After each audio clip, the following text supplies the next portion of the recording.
प्रभु श्री राम के अनन्य सेवक और कृपा पात्र महाबली श्री हनुमान जी को प्राप्त है 8 दिव्य सिद्धियां और 9 दिव्य निधियां। अब जानते हैं वे 8 अद्भुत सिद्धियां।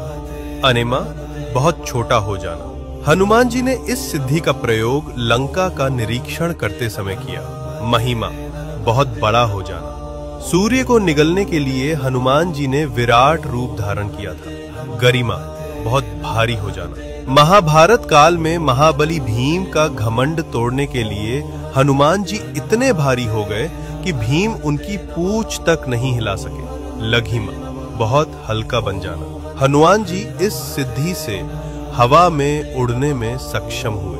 प्राप्ति, जो चाहो तुरंत पा लेना।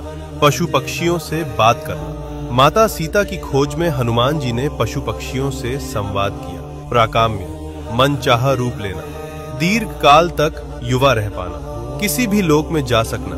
हनुमान जी पाताल लोक तक गए और अहिरावण से प्रभु श्री राम और लक्ष्मण जी को मुक्त कराया। ईशित्व, सब पर प्रभाव और प्रकृति पर नियंत्रण।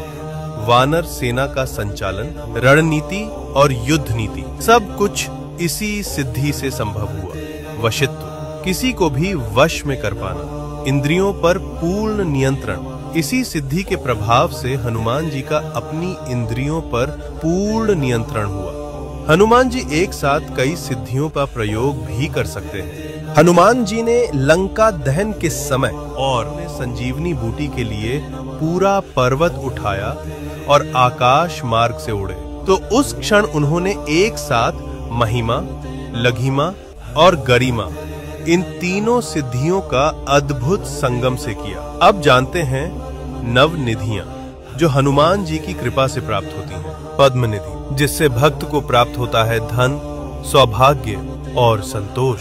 महापद्म निधि, जिससे भक्त को प्राप्त होता है स्थायित्व और दीर्घकालिक सफलता। शंख निधि, जिससे भक्त को प्राप्त होती है कीर्ति, यश और विजय। मकर निधि, जिससे भक्त को प्राप्त होते हैं आंतरिक रत्न और आकर्षण। कच्छप निधि, जिससे भक्त को प्राप्त होता है धैर्य और आत्मबल। कुंदा निधि, जिससे भक्त को प्राप्त होती है शांति और पवित्रता। नील निधि, जिससे भक्त को प्राप्त होती है तेजस्विता और दिव्य आभा।